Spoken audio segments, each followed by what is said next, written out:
कि जो दावा कर रहा है उसी की बात को मान लिया जाए।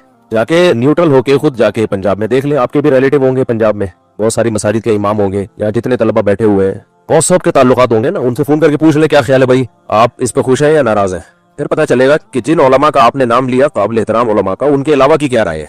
तो वो उलमा तो जमीयत के हैं ना, आप तो सब जमीयत के उलमा के नाम ले रहे हैं ना। तो अभी जाहिर है जमीयत अपोजिशन में है। मैंने बताया था सियासी जमात का काम यही होता है कि हुकूमत के हर फैसले को मुस्तरद करना, क्योंकि कोई भी अपोजिशन में हो के हुकूमत के फैसले में तारीफ शुरू कर दे तो इसका मतलब तो आप अपनी वोटिंग पावर ही जाया कर रहे हो। फिर तो सियासत का तो काम ही यही होता है। उन्होंने मुझे ये को बोला है कि इनकी डोर कोई और खींच रहा है, हमारी डोर कोई और खींच रहा है। हमारी डोर तो खुदा की कसम अभी कुरान हाथ में रख के मैं कसम उठाने के लिए तैयार हूँ कि कोई भी नहीं खींच रहा हमारी डोर। ना ये बयान हमने किसी के कहने पे दिया, हजरत मुफ्ती अब्दुल रहीम साहब तक को भी नहीं बताया जो मैंने बयान दिया, उनको भी बताया बगैर दिए। एक राय है जो मैंने जिसका इजहार किया अपनी तरफ से तहकीक करके। ये इल्जाम लगा देना बहुत आसान होता है। नबी सल्लल्लाहु अलैहि वसल्लम ने फरमाया ना कि आयतुल मुनाफिकी सलास, उसमें एक अलामत ये भी बयान की, इज़ा खासमा फजर, कि जब वो किसी से बहस करता है तो गालिम गलोच पे आ जाता है। आप कहें उन्होंने गाली तो नहीं दी, जब आप किसी को ये कह दो कि ये किसी और के कहने पे ये सब कुछ कर रहे हैं तो मैं समझता हूँ इससे बड़ी गाली कोई नहीं है, क्योंकि आपने अगले के जो स्टेटमेंट है, अगले की बयान की वैल्यू ही जीरो कर दी है कि अब जो भी बयान देगा ये तो हुकूमत के कहने पे दे रहा है।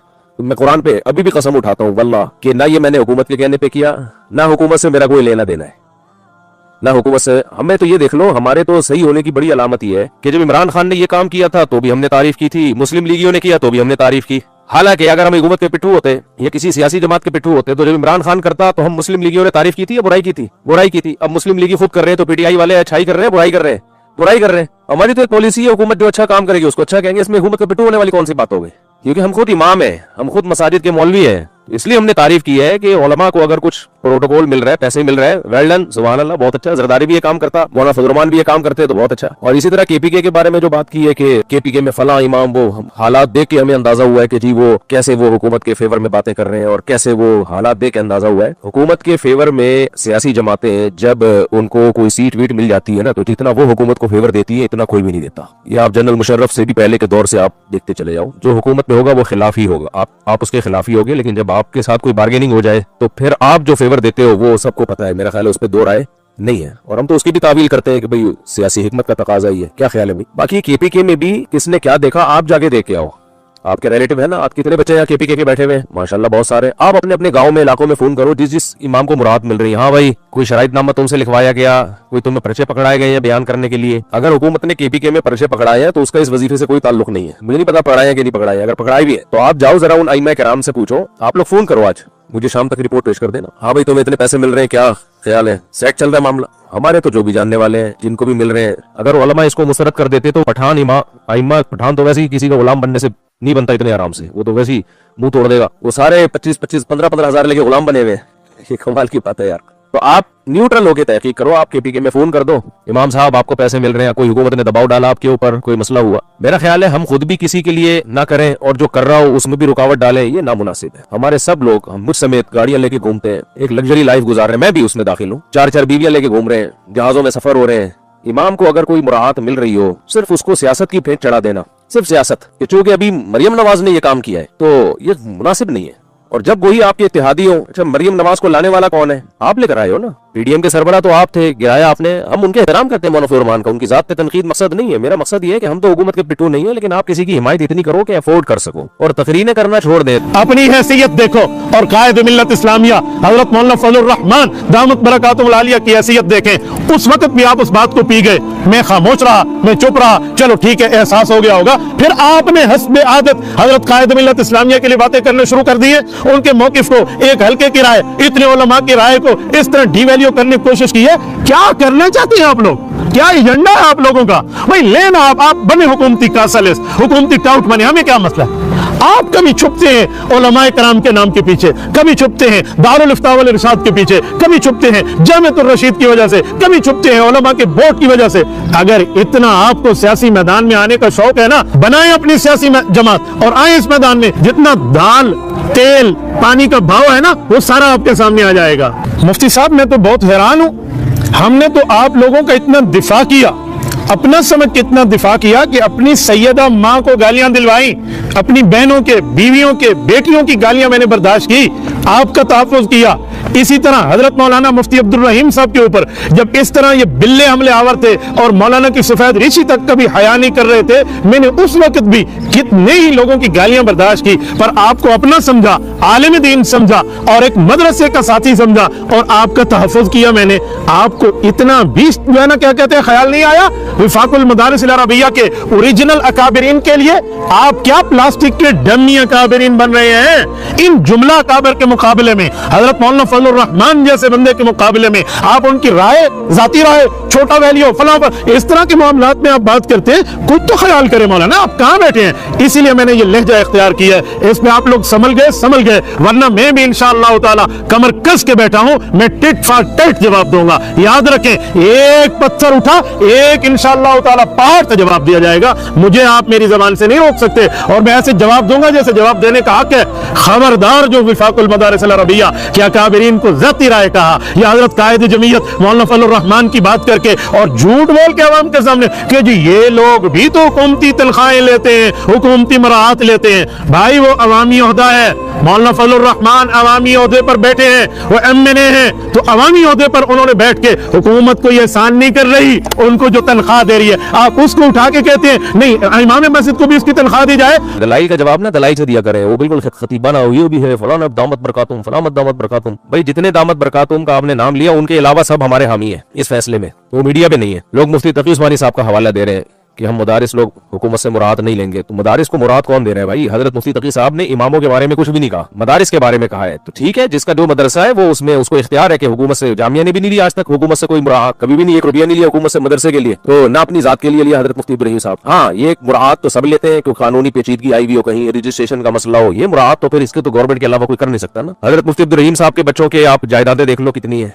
मुफ्ती इब्राहिम साहब को देख लो और बाकी जिन जिन के आप नाम ले रहे हो उनमें बाज के देख लो कितने। तो हम नहीं चाहते अपना मुंह खोलें, आप जो है ना एतराजात करो, हमारी राय से इख्तलाफ करो, लेकिन जब आप हमें दरबारी और सरकारी बोलते हो ना तो आपके पास कोई दलील नहीं होती। हमारा मुंह खुल गया ना तो बहुत बड़ा मसला हो जाएगा, आपके लिए बहुत बड़ा मसला हो जाएगा। इसलिए हम चाहते हैं कि सबका एहतराम लोगों के दिलों में रहे, राय का इख्तलाफ राय की हद तक रखा जाए। उसमें खिताब खतीबाना तकरीरें और फलाना दामत बरकातुम, कोई खतीब थोड़ी है जो शियों के खिलाफ तकरीर कर रहे हो। आप जवाब दे दो। आपने कहा कि KPK में जिन उलमा को वजीफे दिए गए हैं वो सब हुकूमती की बोली बोल रहे हैं, बज़ाहिर दलील है, अगर ये सही हो जिन लोग को दिए गए तो जाए तहकीक कर लें, आप लोग तहकीक कर लें जिन लोगों को वजीफे दिए। हाँ भाई, बाकी हजरत मौलाना कारी हनीफ जालंधरी साहब हमारे लिए काबिल एहतराम है, उन्होंने जो पर्चा शराइत का दिखाया है वो पर्चा ही फेक है, वो पर्चा ही ठीक नहीं है। हमने तो उस पर्चे का भी जिक्र नहीं किया अपनी तकरीर में। जाहिर है हजरत को किसी ने गलत फहमी दिला दी होगी, हम तमस्कुर नहीं करते, हमें जानते हैं कि गलत फहमी किसी को भी हो सकती है। फिर जामिया हफ्सा का भी इन्होंने दोबारा उठा लिया है कि जामिया हफ्सा के केस में आप क्यों पढ़े, जामिया हफ्सा को पढ़ना चाहिए था। जामिया हफ्सा का मसला रियासत का है और वहाँ उलमा की तरफ से गलत बयानी हुई थी कि इतनी बच्चियां शहीद हुई हैं, जिन उलमा में ज़र्ब मोमिन भी था, जामिया तो रशीद भी था, तो इस पर तो इश्काल होना चाहिए कि उसी वक्त रुजू का ऐलान करना चाहिए था। 18 साल बाद क्यों किया? रुजू पे तो शाबाशी देनी चाहिए कि जो गलत बयानी की थी आप लोगों ने उससे रुजू कर लिया। मैंने बताया ना, मैंने भी बयान दिया था कि इतनी बच्चियां शहीद हुई हैं, लेकिन मुझे जब पता चला कि यार ये तो फेक रिपोर्ट है तो मैंने 7 साल पहले रुजू का ऐलान कर दिया था। मेरा बयान पड़ा हुआ है 7 साल पहले का। जामिया ने नहीं किया ऐलान क्योंकि मसला दब गया था जामिया हफ्सा का। उस्ताद साहब ने, मुफ्ती इब्राहिम साहब ने सोचा दब गया, छोड़ो अब क्या उसमें दोबारा छूट जाएगा। अब 18 साल के बाद मसला दोबारा उठाया गया है खवारिज की तरफ से। अब चूंकि मौलाना अब्दुल वाहिद कुरैशी साहब का खवारिज का उनको पता ही नहीं है, मालूमात नहीं है उनको नहीं पता कि ये मसला जामिया ने नहीं उठाया, खवारिज ने उठाया है और रियासत का वजूद खतरे में पड़ा इसकी वजह से। मुफ्ती इब्राहिम साहब चूंकि रियासत से, पाकिस्तान से मोहब्बत करते हैं, इसलिए उन्होंने अपनी इज्जत की परवाह नहीं की और हक को बयान कर दिया कि ये जो नज़्मों में जामिया हफ्सा का तज़किरा किया जा रहा है, इतनी बच्चियां शहीद हुई, गलत है, क्योंकि वो रियासत से वाकई मोहब्बत करते हैं। उनकी कोई सियासी जमात से लेना देना नहीं है उनको। आपका तो चूंकि सियासी जमात से लेना देना है, लिहाजा आपकी मजबूरी है। कल हजरत मौलाना फजलुर रहमान साहब में, मेरा मकसद किसी पे तंज करना नहीं है, लेकिन आप इतना दिफा करो ना कि जितना एफोर्ड कर सकते हो। मौलाना फजलुर रहमान कल तक इमरान खान को यहूदी एजेंट नहीं कहते थे, उन्होंने रुजू नहीं किया इससे, तो आप क्यों इसका जवाब पी जाते हो? आप कहोगे सियासत है, ठीक है सियासत है, तो आपके लिए सियासत में सब कुछ जायज है। हमारे लिए मुल्क की बका के लिए, मुल्क को बचाने के लिए कुछ भी जायज नहीं है। इमामों के हालात को दुरुस्त करने के लिए उनकी तनख्वाहें मिल जाए, इसके लिए एक बयान देना भी जायज नहीं है। बस जो कायद ने कह दिया हम दो मिलाते रहे उसके आगे, उनके आगे, ये कौन सा हो गया भाई इख्तिलाफ राय का? अबू हनीफा का इमाम शाफी से इख्तिलाफ हो सकता है, इमाम शाफी का अबू हनीफा रहमतुल्लाह अलैह से इख्तिलाफ हो सकता है, इतने बड़े बड़े इमाम का आपस में इख्तिलाफ हो सकता है, तो किसी आलिम का मौलाना फजलुर रहमान से इख्तिलाफ नहीं हो सकता। वो उनको बुरा भला थोड़ी कह रहे हैं कि वो करप्ट है या 2 नंबर है। एक स्टेटमेंट आई है, उस पर एक बयान दिया है कि नहीं हमारी राय से मुख्तलिफ है, तो बस खत्म हो गई बात। आपको उनकी ये राय, हमारी ये राय, जिसपे ये दलाइल है। इस पे इतना एग्रेसिव होने की क्या जरूरत है, इतना जज्बाती होने की क्या जरूरत है। बाकी जामिया हफ्सा वाली बात हम तो नहीं उठा रहे थे, इन्होंने दोबारा उठाई है। जेयूआई के कोई कारकुन है, उन्होंने मुझे बहुत सख्त मैसेज भेजा ना कि तुम्हारी बेटी बहन शहीद हुई होती जामिया हफ्सा में तो मैं तुमसे पूछता। मैंने उनका जवाब लिख के दिया कि मेरी बेटी बहन शहीद हुई होती आप मुझसे पूछते, मैं मौलाना अब्दुल अजीज साहब से पूछता। सही है ना। पहली बात तो ये कि मैंने बच्ची को पढ़ने के लिए भेजा था, शहीद करवाने के लिए नहीं भेजा था। नंबर 2, मेरी बेटी ये बहन शहीद हुई थी, मुझे उसका नाम पता होता, फौरन मीडिया में बता देता मेरी ये बहन है, ये मेरी बेटी है, जामिया हफ्सा में शहीद हुई है। तो ये क्या बात है, आप अकीदत की अंधी चादर, आपने मुफ्ती अब्दुल रहीम साहब का बुग़्ज़ पाल लिया है बस, और कुछ भी नहीं। और आपको भी पता है कि कोई बेटी वहां लड़की शहीद नहीं हुई है। मुफ्ती अब्दुल वाहिद कुरैशी साहब को भी पता है, हजरत मौलाना फजलुर रहमान साहब को भी पता है। मैं कसम उठा के कहता हूं मौलाना फजलुर रहमान साहब को पता है कि एक बच्ची भी शहीद नहीं हुई है। वो क्यों बयान नहीं दे रहे मुफ्ती अब्दुल रहीम साहब के फेवर में? इसलिए कि भाई मुखालफत वाली पॉलिसी है ना, फेवर वाली पॉलिसी है ही नहीं। तो आप न्यूट्रल होकर क्यों तकरीर नहीं करते? आप जेयूआई में जब हो तो फिर वहां के प्लेटफॉर्म से आप ठीक है, लेकिन जब आप मेंबर पे बैठे हो दीन की बात करने के लिए, फिर लोग आपसे मौलाना फजलुर रहमान के फजाइल सुनने के लिए नहीं बैठे हुए आपके पास, फिर आपसे हक सुनने के लिए बैठे हुए हैं। तो आप किसी को फेवर ना करें, सियासी जलसे में जरूर बात करें। हमने भी इमरान खान के दौर में इमरान खान को सिर्फ इतना फेवर किया कि उसके अच्छे कामों की तारीफ की हमने,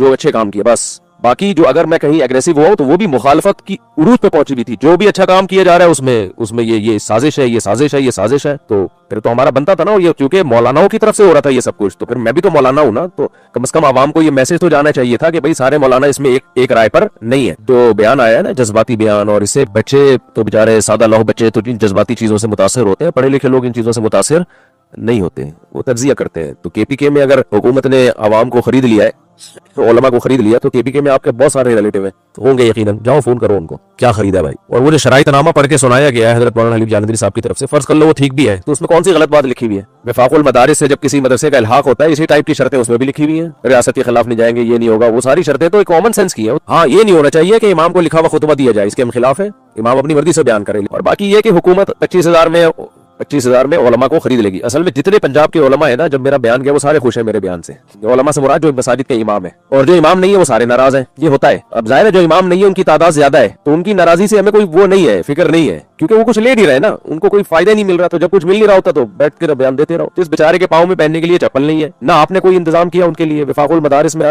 करोड़ों नहीं अरबों रुपए होते हैं, अच्छी बात है, होने चाहिए, तभी तो इतना बड़ा मदारिस का सेटअप चल रहा है। उन अरबों में थोड़ा सा छिड़काव इनके ऊपर कर दें, आप क्या ख्याल है? और अगर नहीं कर रहे, कोई मजबूरी होगी, तो फिर आप, अभी एक तहरीर भी आई है कि उलमा सुलहा हमेशा गरीब रहे हैं, और उलमा, ये तहरीर भी आजकल मुझे व्हाट्सएप पे लोग भेज रहे हैं कि उलमा जो है वो हमेशा गरीब ही रहे हैं, कसमा पुरसी में ही रहे हैं, और उलमा पे यही चीज सूट करती है। बिल्कुल सही है, तो फिर सबको गरीब होना चाहिए। फिर मुझे भी चाहिए कि मैं रक्शे में जाऊं, रक्शे भी नहीं, बाइकिया वाले से बाइकिया मंगवाऊं, गाड़ियां वाड़ियां, लैंड क्रूजर, ये प्रोटोकॉल और ये सब कुछ, वेस्ट कोट पहनना और बड़े बड़े जुब्बे पहनना, ये सब छोड़ दें। ये क्या बात है कि अपने लिए तो सब ये चाहते हैं कि हम लोग जनाब लग्जरी लाइफ हो, और मस्जिद के इमाम के लिए कि वो गरीब गुरबा किस्म का हो, ये नाइंसाफी है भाई। तो ये मौलाना फजलुर रहमान की मजबूरी है, वो क्योंकि अपोजिशन में है, तो वो ठीक है, वो सही कर रहे हैं अपने लिहाज। सियासत में यही होता है, क्योंकि अगर वो कहते हैं कि हुकूमत सही कर रही है तो उनका तो वोट खत्म हो जाएगा। पीटीआई वाले कहते हैं कि हुकूमत सही कर रही है, पीटीआई की तो हैसियत खत्म हो जाएगी। और यही काम पहले मुस्लिम लीग भी कर रहे थे। हम कोई मरियम नवाज की थोड़ी तारीफ कर रहे हैं, जब इमरान खान ने किया था तो ये लोग के खिलाफ होंगे, मुझे नहीं पता थे, नहीं थे, लेकिन होंगे यकीनन। पहले ये लोग एस्टेब्लिशमेंट के खिलाफ थे कि नहीं थे मुस्लिम लीग के लोग? सुबह शाम बाजवा की ऐसी की तैसी करके रखी हुई थी इन लोगों ने। आज वही इत्तेहादी हुए में। जब जनरल मुशर्रफ था तो मौलाना फजलुर रहमान के जलसे में मैंने खुद शिरकत की है। इतना ज्यादा मौलाना फजलुर रहमान ने जनरल मुशर्रफ के खिलाफ तकरीर की, हमने भी नारेबाजी लगाए, सब कुछ। लेकिन जब मौलाना फजलुर रहमान इत्तेहादी बन गए तो वो नहीं थे। तो ये सियासत में चल रहा है, इसमें मैं किसी को बुरा भला नहीं कह रहा, ये सब ये सियासत का हिस्सा है, जमहूरियत इसी का नाम है। तो हम थोड़ी सियासत में है भाई, हम तो जाते हैं वोट दे के आ जाते हैं, जो हमें अच्छा लगता है, बस खत्म। तो इसलिए हमारी मजबूरी नहीं है, आपकी मजबूरी है। आप जो कर रहे हैं आपके लिहाज से ठीक कर रहे हैं आप, हमारी ये मजबूरी है नहीं। ना हम एस्टेब्लिशमेंट के हैं, वल्लाह खुदा की कसम, ना हम हुकूमत के पिट्ठू है, ना हम किसी सियासी जमात के। हाँ, इंडिविजुअल लाइफ में किसी सियासी जमात को हम फेवर करेंगे अपनी निजी जिंदगी में, तो वो तो हर एक को हक है ना, लेकिन मिंबर पे थोड़ी हम किसी सियासी जमात के फेवर में है। कोई भी अच्छा काम करे, मौलाना फजलुर रहमान करे हमारे सर आंखों पर, मरियम नवाज करे सर आंखों पर, इमरान खान करे, क्या ख्याल है भाई, सर आंखों पर, फौज करे तो भी सर आंखों पर। अभी फौज ने इंडिया को लोहे के चने चबवा दिए, सुभान अल्लाह, बल्ले बल्ले हो गई भाई। क्या ख्याल है कि हुकूमत ने जब इमामों को लगाम देनी होगी ना, वो 15-20 हजार में नहीं देगी लगाम। गवर्नमेंट जब आ जाए ना किसी के खिलाफ, चाहे अदल करे चाहे जुल्म करके करे, एक अलग बहस है। इमरान खान पीटीआई, इमरान खान माजी करीब में इमरान खान से ज्यादा पावरफुल कोई वजीर आजम, कोई हीरो आया है? लोग जिसको हीरो मानते हैं, मैं हीरो नहीं कह रहा, फिर वो एक नई बहस छिड़ जाएगी कि आपने इसको हीरो कैसे कह दिया। अवाम कह रही है, ये तो मानते हो ना अवाम के। आज इमरान खान जेल से छूट के आए, दिला मुकाबला जीतेगा कि नहीं जीतेगा, कतई नजर इससे कि वो सही है गलत है, वो एक अलग बहस है, मैं उसमें नहीं पढ़ रहा। पब्लिक क्या कर रही है? इतना मजबूत आदमी, उसको गिरा भी दिया और इलेक्शन में लाजमी जीतना था उसने, लेकिन जो कुछ इलेक्शन में हुआ है, हम तो ये हक बयान कर रहे हैं, मगर एस्टेब्लिशमेंट के पिट्ठू होते हैं ना, हम ये हक बयान नहीं करते कि उसको जबरदस्ती हराया गया इमरान खान को। आप ये बोलो कि उसको जबरदस्ती हराया गया है, आप नहीं बोलोगे क्योंकि आप उस वक्त उसके गिराने वालों में से थे। आप उस वक्त बोलोगे जब आपको भी हराया जाए। तो ये सभी बोल रहे होते हैं, इसमें कोई वो नहीं है, ये सब बोल रहे होते हैं। हम तो उस वक्त भी बोल रहे थे भाई इलेक्शन में 100% धांधली हुई है, 100% से भी ज्यादा धांधली हुई है। जो ये कह के धांधली नहीं हुई है वो पागल है उसको, क्योंकि ऐसी ऐसी जगह से लोग जीते जहां से खड़े ही नहीं हुए थे। एमकेएम के कुछ लोग कह रहे हैं हमें तो पता ही नहीं था हम यहाँ से जीत जाएंगे। अब इस्टेब्लिशमेंट के पास इसका क्या उजर है वो इस्टेब्लिशमेंट जाने, आप लोग जानो वो क्या इसका उजर पेश करते हैं, वो उनका हेडेक है। लेकिन धांधली तबाह की हुई है। बिला मुकाबला जीतना था किसने? इमरान खान। हुकूमत ने उसको खड्डे ले लगा दिया। समझ रहे हो, इतनी पावरफुल होती है गवर्नमेंट जब करने पर आ जाए, जब करने पर आ जाए। इसलिए अगर अल्लाह ना करे इमामों को लगाम देने पे आ गई, मदारिस को बंद करने पर आ गई, कुछ भी नहीं बिगाड़ सकते हम लोग। ये बातें हैं हमारी, कुछ भी नहीं। सबसे पहले आप मेरे और आपके लीडर भागेंगे यहाँ से, समझ रहे हो। सबसे पहले अगर सही अप्रोच, क्योंकि हकीकत ये है कि हम खुद बिला वजह मदारिस के तहफुज का वो बेच रहे होते हैं कि मदारिस को खतरा है, मदारिस को खतरा है। और कोई खतरा नहीं है। मौलाना मजूर मेंगल साहब का मदरसा चल रहा है दारुल उलूम की, अल्लाह और तरक्की दे दारुल उलूम कोरंगी को। चाहो जाके व्लॉग बनाओ, वहां जाके देखो, आदमी मदरसे में घुसते ही हैरान हो जाता है कि यार अल्लाह और बरकतें दे, क्या शानदार मदरसा है। कोई मैली आंख उठा के अल्हम्दुलिल्लाह ना हुकूमत में, ना एस्टेब्लिशमेंट में, ना पुलिस में, ना फौज में कोई भी नहीं देख रहा। मदारिस को सिरे से कोई खतरा नहीं है, अल्हम्दुलिल्लाह बहुत मजबूत है। इंडिया में खतरा नहीं है, यहाँ कहां से खतरा हो गया जो एक बिल्कुल सेकुलर हुकूमत है। बर्मा में मदारिस को खतरा नहीं है। मैं वहां गया हूं, बहुत सारे मदारिस बने हुए। वो कहते हैं ठीक है, लेकिन बस वो एक बात कहते हैं कि तुम्हारे मदरसों के सर्टिफिकेट को हम वैल्यू नहीं देंगे, हुकूमत के किसी इदारे में नहीं जाओगे। बर्मा में ये लॉ है, पढ़ते रहो, ठीक है, मस्जिद की इमामत संभालो, मौज़िन संभालो। ये नहीं होगा कि तुम गवर्नमेंट के किसी इदारे में चले जाओ, क्योंकि उनको खतरा है गवर्नमेंट में आगे तो निजाम बदलेंगे ये, क्योंकि निजाम बदलने के लिए हुकूमत में आना जरूरी है। तो ये उन्होंने कहा कि वैल्यू नहीं है, तो इसलिए ना मदारिस को अल्हम्दुलिल्लाह कोई खतरा है। और ये इतने मदारिस बंद कर दिए, ये कर दिए, वो सारे वो बंद किए जो वफाक के जेरे तहत नहीं थे। केपीके में और जगह जगह जो बहुत सारे मदारिस बंद किए हैं, वो सारे वो बंद किए जो वफाकुल मदारिस के बोर्ड में नहीं है।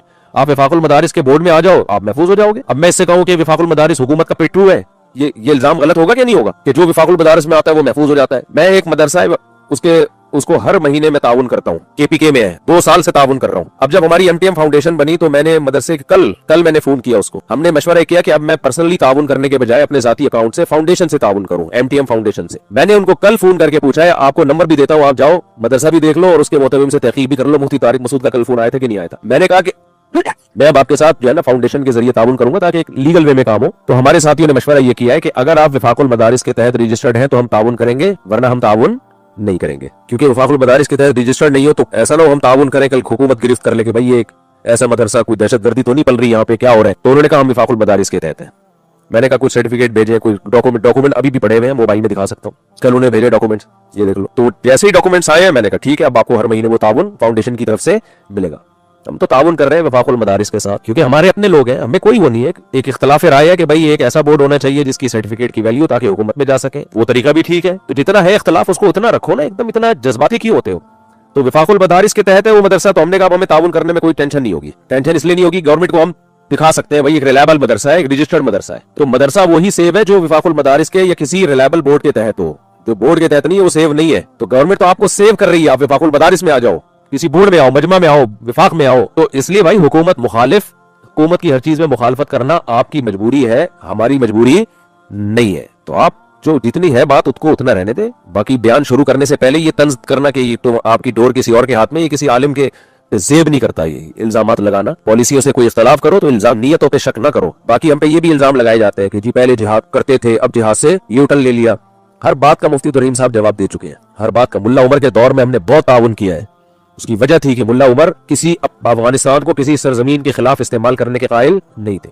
बाकी हजरत मौलाना फजल रहमान साहब जो है वो तो रूस के जिहाद के भी खिलाफ, अफगान तालिबान के जिहाद के भी खिलाफ, वो तो हमेशा से जिहाद के खिलाफ ही रहे हैं। आप उन पे भी एक जुमला बोल दो, हम तो तावील करते हैं उनकी पॉलिसी होगी। भाई पूरी कौम जब कर रही थी, जा रही थी, तो वो उस वक्त भी खिलाफ थे। लेकिन मुफ्ती अब्दुल रहीम ने उनके खिलाफ कोई लफ्ज बोला था कि जिहाद को नहीं मानते, या फलाना है, ढिमकाना है? कुछ भी नहीं भाई, उनकी पॉलिसी है, उनका ख्याल है कि नहीं। बाकी रूस के खिलाफ जिहाद हुआ है, मौलाना फजल उस वक्त खिलाफ थे उसके। हम तो खुद गवाह इस पे, जितने भी जमीयत के बड़े लोग हैं जिनसे मेरी सलाम दुआ है वो अब भी नहीं मानते, हम नहीं मानते उस जिहाद को। पाकिस्तान इस्तेमाल हुआ है। हालांकि एक बहुत बड़ा सवालिया निशान है कि रूस को भगा दिया, अगर रूस ना भागता, अफगानिस्तान पे कब्जा कर लेता तो कम्युनिज्म पाकिस्तान में आना था ही नहीं, इस्लाम की तो वाट लग जानी थी। उसको भी कह रहे जिहाद नहीं था।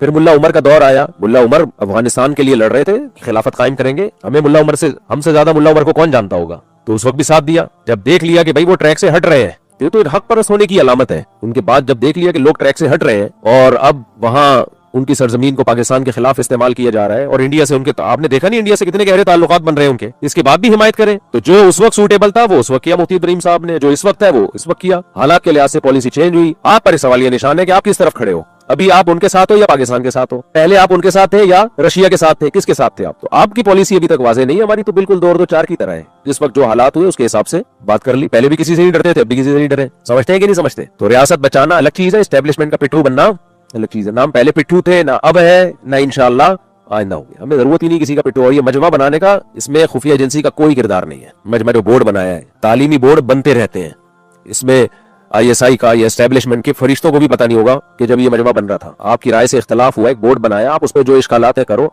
ये कि जो भी आपकी राय से अलग जाएगा, ये फलाने का पिट्ठू है, ये फलाने किसकी डोर है किसी और के हाथ में, इसकी डोर किसी और के हाथ में। अजीब बात है यार। कहने पर गवर्नमेंट की तरफ से कोई पाबंदी नहीं है, इल्जामात लगा दो। हमारी डोर किसी और के हाथ में होती, जरूरत क्या मुझे इसकी? मेरी अपनी कमाई है भाई। मैंने यूट्यूब पे बताया है कि मेरी सोर्स ऑफ इनकम कहाँ से आ रही है।